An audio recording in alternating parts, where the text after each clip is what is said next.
All right. Good afternoon, everyone, and welcome to today's Lunch and Learn, Pandemic Parenting, Building Resilience, and Finding Joy. Today's webinar, once again, sponsored by Imprints Cares. My name is Davonte McKenith. I'm the morning anchor at WXII12 News here in the Piedmont Triad. And like I said earlier, it's such a pleasure to be here with you all this afternoon, especially during that lunch hour, right? I promise you this will be very, very beneficial for each and every one of you.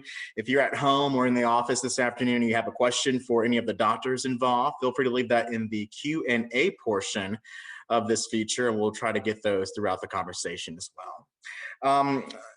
I don't have to say this, but I want to. This COVID-19 pandemic has certainly changed and impacted our lives day in and night out in many ways. And we continue to learn more about how it's impacting the mental health of our children and adolescents in our very own community. This afternoon, we are joined by Dr. Naomi Leslie and Dr. Stephanie Daniel. Both are very, very qualified to offer practical suggestions for dealing with some of those issues that our youth and younger people are experiencing during the course of this pandemic.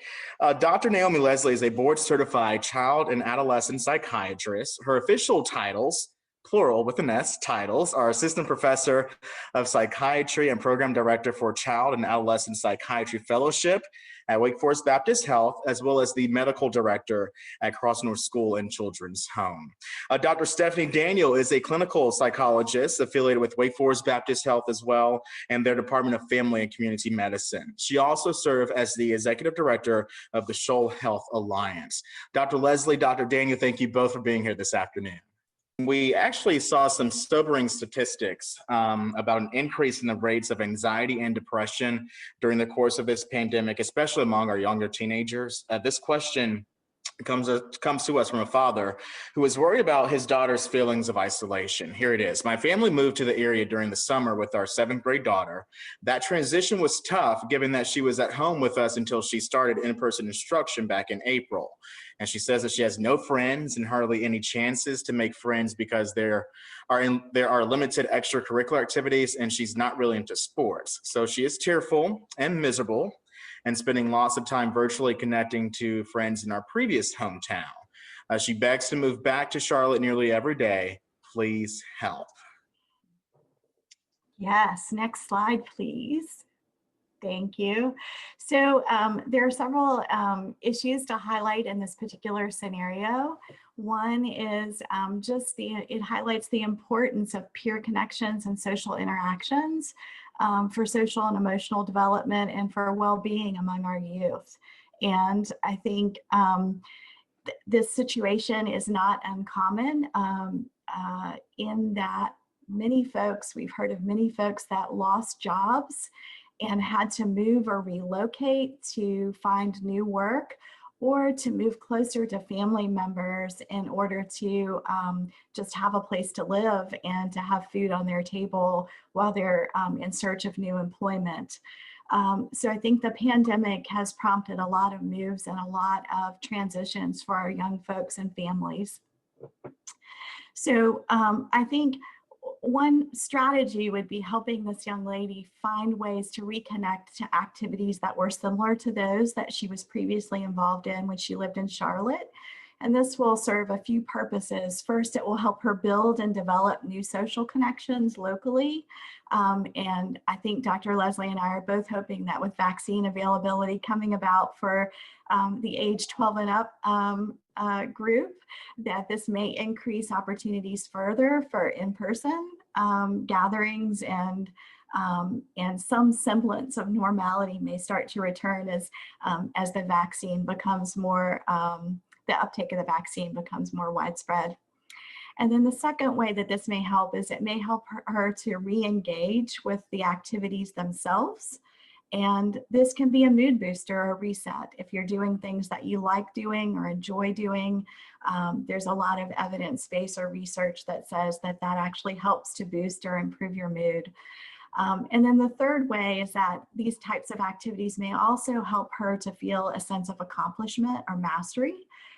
Which again, we know that there's a lot of research and evidence based to say that if you're doing things that you not only like, but that you're good at, or you feel a sense of mastery in doing, that it's a mood booster and a reset.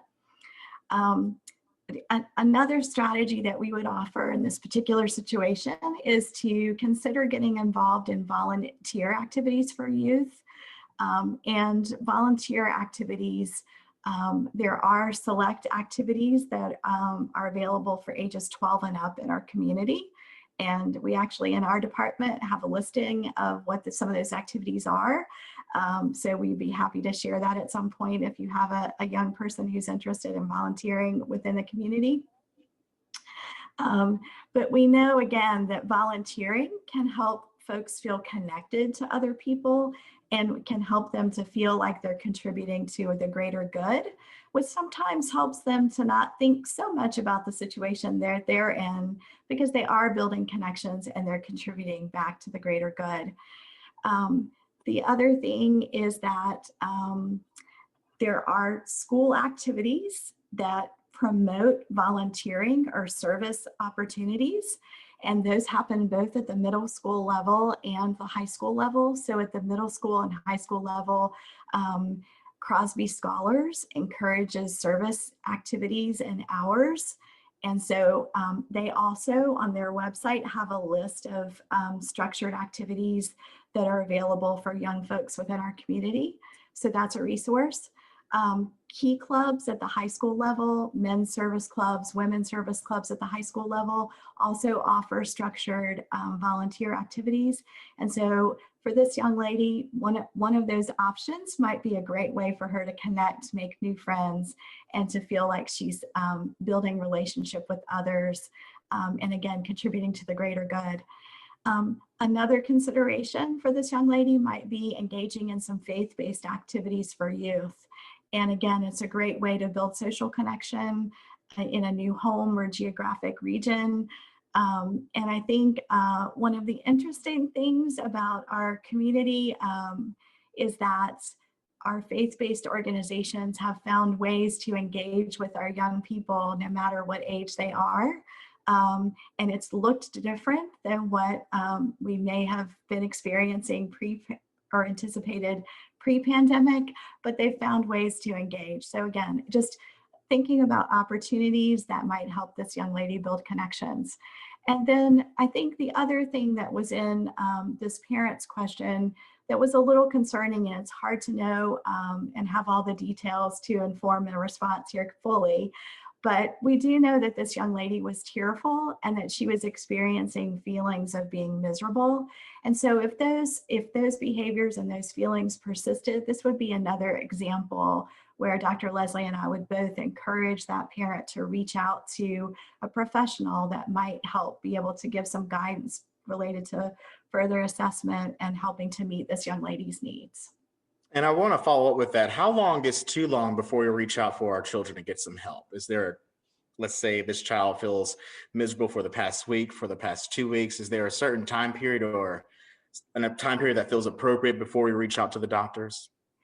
Yeah, that's a really good question, Davonte. I think, a general response to that question would be that, again, if it's persisting most of the day and most days for an extended period of time, and it's starting to impact their functioning, what they're doing day to day, then I think those two things in combination are usually our sort of rule of thumb for when to recommend that somebody reach out or get professional help or assistance. So behaviors or symptoms, as we would call them in our world, that last most days for an extended period of time and impact functioning.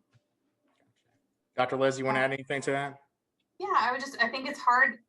Dr. Daniel's exactly right. It's a little hard to define what the extended period of time is, right? I think that's where it gets confusing.